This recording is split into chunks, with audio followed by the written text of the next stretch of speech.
दाइ एकचोटि फेरि भन्नु त यो के अरे? यो राजा भूपतिन्द्र मल्लले बनाएको 55 झ्याले दरबार। यो राजा भूपेन्द्रले भूपतिन्द्र मल्ल भूपतिन्द्र मल्लले बनाएको 55 झ्याले दरबार। त्यस निकै राजाहरूको कुलदेवीको मन्दिर हो। अनि यो भक्तपुर दरबार एरिया, यो सबै भक्तपुर दरबार एरिया, यो दरबार एरियालाई नै रिसोर्टको रूपमा नगरपालिकाले इन्कमको स्रोत बनाएको छ। यो सबै एरिया हामी उतातिर पनि जान्छौँ पछि। धन्यवाद। यहाँको परिचय यति नै हो हैन। अझै धेरै ठाउँहरू छन् हेर्न लायक ठाउँहरू, म तपाईँहरूलाई देखाउँछु निरन्तर हैन। हेलो साथीहरू, नमस्ते। तपाईँहरू सबै सन्चै हुनुहुन्छ? म चाहिँ यति बेला काठमाडौँको भक्तपुरमा छु हैन। भक्तपुरमा हाम्रो आदरणीय दाइ चानस दाइको घरमा छु। खानासाना खाइरहेछौँ। अब खानासाना खाएर हामी चाहिँ आज पाटनको दरबार भिजिट गर्न जाँदैछौँ हैन। त्यो भएर चाहिँ अब तपाईँहरूलाई म पुरा भिडियो देखाउँछु है त, मेरो साथमा रहनु होला है। हेलो साथीहरू, नमस्ते। म चाहिँ यति बेला भक्तपुरको यो दरबार मार्गमा छु। तपाईँहरू देख्न सक्नुहुन्छ है त, यो पुरै दरबार मार्ग हो हैन। यो 5 तले दरबार हो। अनि राजा लक्ष्मी नरसिंह मल्लको पालाको हो यो। अहिले पनि संरचना जस्ताको तस्तै छ। एकदमै सुन्दर अनि एकदमै रमाइलो छ हैन। ल म आउनुहोस्, म तपाईँलाई चाहिँ अझै अरू भिजिट गराउँदैछु है त। ल आउनुहोस् है त, सबै तपाईँहरूलाई भिजिट गराउँछु है त। यहाँको एरिया, त्यसपछि यहाँको रहन सहन। ल हेर्नु, अझै पनि पुरानै सबै एकदमै पुरानो राणा कालको जस्तो देखिन्छ। यहाँ हेर्नु, यी खुकुरीहरू, यहाँ खुकुरीहरू छन् यस्ता यस्ता राम्रा हैन। म तपाईँलाई अझै आउनुहोस् है, अगाडि अगाडि देखाउँदै जान्छु। भिडभाड छ, यस्तो भिडभाड छ हैन। यहाँ चाहिँ सायद आज शनिबार भएर पनि होला, तर प्रायः जसो रेगुलर नै हुन्छ अरे यहाँ भिडभाड, यस्तो भिडभाड हैन। म पनि पहिलोचोटि आएँ। ल हेर्नु है, म तपाईँलाई यो दृश्य देखाउन चाहन्छु। यो सबै पुरानो संरचनाहरू यसरी राणाकालमा यसरी निर्मित गरिन्थ्यो भवनहरू हैन।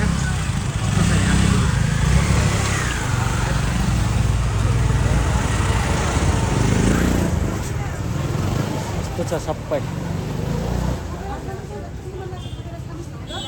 यो सबै यस्तो डिजाइनहरू।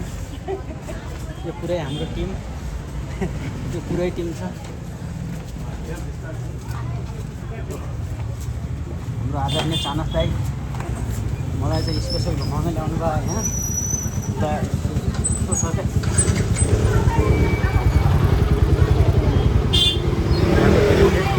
एकदमै साँघुरो गल्ली छ, तर साँच्चीकै राणाकाल जस्तो फिल भइरहेको छ। ल हेर्नु, यस्तो रमाइलो छ। ल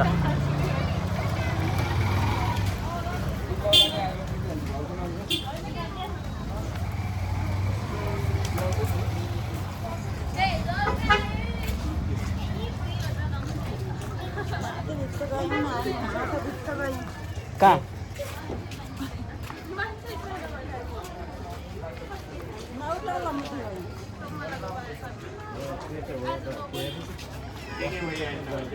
यो पनि त्यही क्षेत्र होइन? यो बसन्तपुर होइन, यो भक्तपुर दरबार क्षेत्र। त्यो बसन्तपुरबाट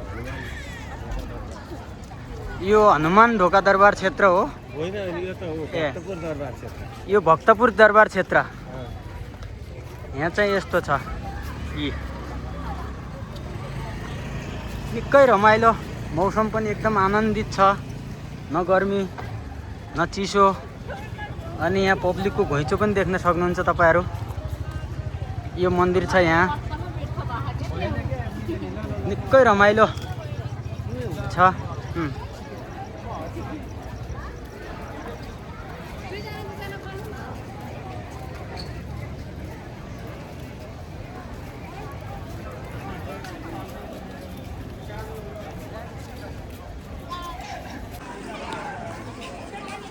म चाहिँ तपाईँहरूलाई एउटा अर्को चिज देखाउन गइरहेको छु है त। ल हेर्नु है त, आइसक्रिम खाइरहेको छु है। आइसक्रिम पनि खानुहुन्छ है, आइसक्रिम पनि पाइन्छ है।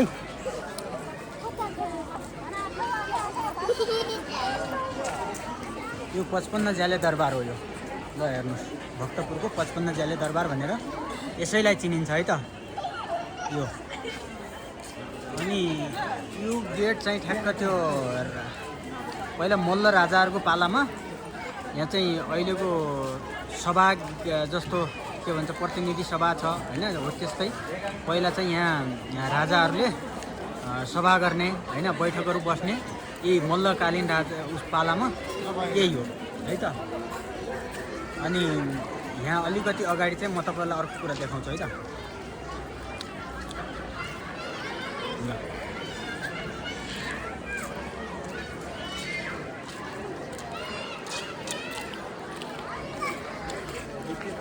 यो राष्ट्रिय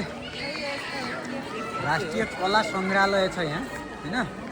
यो चाहिँ अहिले बन्द भइसकेको छ होइन। यो 5 बजेसम्म मात्रै खुल्छ अरे, 5 बजे पछाडि बन्द भइहाल्छ अरे। अलिकति म चाहिँ लेट भएँ होइन, नत्र तपाईँहरू बाँकी दिनमा चाहिँ 5 बजेभन्दा पहिला आउनुभयो भने यो पुरै भित्र क्षेत्रमा तपाईँहरू घुम्न सक्नुहुन्छ। यहाँ फेरि घुम्न मिल्छ, पुरै ऊ छ, ठुला संरचनाहरू छन् त्यहाँभित्र। अनि ठुला पुरै संरचनाहरू छन् त्यहाँभित्र। अनि घुम्ने लायकको ठाउँ चाहिँ छ। ल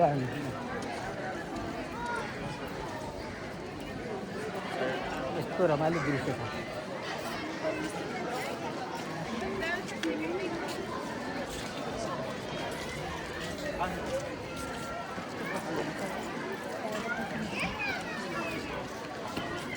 ल तपाईँहरूलाई चाहिँ कस्तो लाग्यो यो चाहिँ कमेन्ट गर्न नबिर्सिनु होला है त।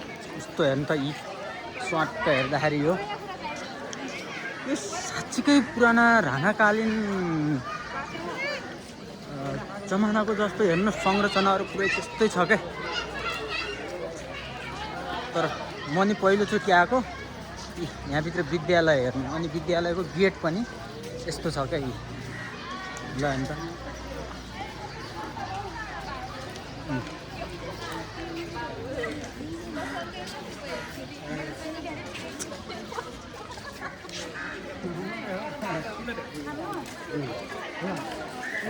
कस्तो लाग्यो त यो ठाउँ तपाईँहरूलाई? मैले केही भिडियोहरू मेरो फेसबुक पेजमा चेतन शर्माको नाममा फेसबुक पेजमा राखेको छु होइन, सर्ट भिडियोहरू। जस्तै यहाँको इन्ट्रोडक्सनबारे मलाई एकजना मेरो दाइले धेरै कुराहरू भन्नुभएको छ, जुन कुराहरू यहाँको बारेमा, इतिहासको बारेमा, सबै कुराहरू यो ठाउँ यो क्षेत्रको बारेमा प्रश्न पार्नुभएको छ। त्यो चाहिँ मेरो फेसबुक पेजमा गएर चेतन शर्मा सर्च गरेर हेर्नु होला, त्यहाँ भेटाउनुहुन्छ है त। ल म तपाईँलाई एउटा अर्को दृश्य देखाउँछु है त। ल वाट अ भ्युज यार, नेपाल पनि यस्तो छ साँच्चीकै, मैले सोचेकै थिएन क्या। ल अन्त हामी विदेश जाने घुम्न। ल अन्त यस्तो छ क्या यी, किन विदेश जान पऱ्यो क्या घुम्नलाई होइन त? यो नै स्वर्ग हो। ल हेर्नु, आहा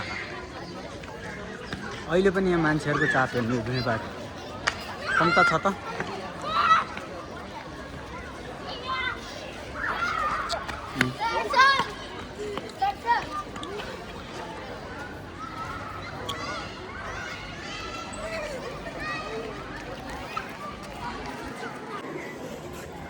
एकचोटि फेरि इन्ट्रोडक्सन दिन्छ। यो के अरे? नमस्कार। यो राजा भूपतिन्द्र मल्लको शालिग, राजा भूपतिन्द्र मल्लले बनाएको 55 झ्याले दरबार हो। यो चाहिँ 55 झ्याले दरबार। यो 55 झ्याले दरबार यो। अहिले यो भक्तपुर सङ्ग्रहालय रहेको छ, पहिलाको राजाको दरबार। अनि यो मल्ल राजाहरूको कुलदेवीको मन्दिर तलेजु भवानी मल्ल राजा।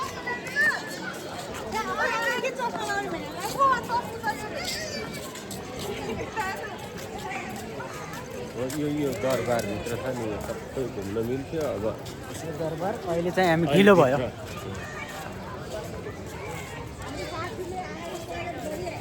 अनि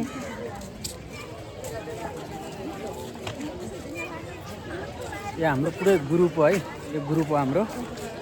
हामी अब यताबाट गेटबाट बाहिर निस्किँदैछौँ है। यसरी बाहिर निस्किन लाग्छौँ हामी त।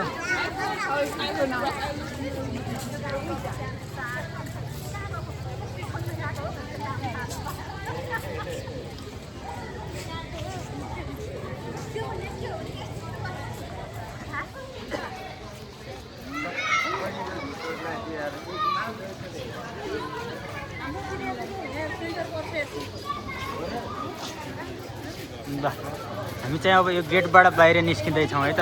लगभग हामीले भिजिट चाहिँ यो दरबार मार्गको भिजिट चाहिँ अन्तिम भयो होइन। तर बाहिर पनि हेर्दाखेरि त्यस्ताको त्यस्तै छ क्या यार। यस्तो त्यो दरबार मार्ग जस्तै यहाँ पुरानै कि एकदम कस्तो यो पुरानो संस्कृति हेर्नु न। यी मलाई चाहिँ यो भ्लगमा धेरै बोल्न चाहिँ आउँदैन होइन, त्यो भएर पनि हुनसक्छ मैले तपाईँलाई धेरै इन्ट्रोडक्सन गराउन नसकेको, नयाँ मान्छे हो। ल साथीहरू, अहिलेसम्म मेरो भिडियो हेरिदिनु भयो, सबैलाई धेरै धेरै धन्यवाद। अनि मुरी धन्यवाद दिन चाहन्छु होइन। मलाई चाहिँ त्यत्तिकै धेरै भ्लगिङ गर्न चाहिँ आउँदैन, म भर्खर सिक्दैछु होइन। त्यो भएर तपाईँहरूको माया साथ सपोर्टको लागि हार्दिक आभारी हुनेछु होइन।